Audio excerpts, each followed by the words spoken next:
खबरों के सिलसिले को मजीद आगे बढ़ाते हुए खबर शामिल करते हैं। लाहौर से चाइना स्कीम के इलाका के समाजी कारकुन नईम भट्ट और क्राइम रिपोर्टर ख्वाजा उस्मान भट्ट के भाई की शादी की तकरीब में नून लीगी MNA अली परवेज और MPA चौधरी शहबाज समेत मारूफ अदाकार आबिद कश्मीरी समेत पुलिस के अफसरान और मीडिया के दोस्तों ने शिरकत की।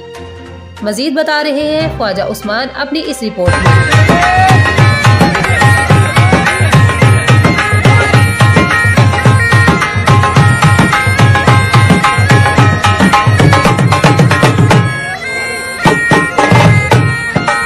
जी बिल्कुल, नईम भट्ट साहब के बेटे की शादी पे सीनियर कारकुन जो किसी तारीफ के मोहताज नहीं, जिनमें चौधरी शहबाज MPA, अली परवेज MNA, मिर्जा इमरान बेग जंसी वाले, इमरान मानी बब्बर शेरों वाले, मरूफ अदाकार आबिद कश्मीरी उर्फ गुलू बादशाह के नाम से जाना जाता है। राय आसफ जब्बार SHO, हाशिम गिलानी चौकी incharge, senior sub inspector Mohammad Sajawal और उमर विर्क भी मौजूद है। एहसन भट्ट, मोहसिन भट्ट, शानी भट्ट USA वाले।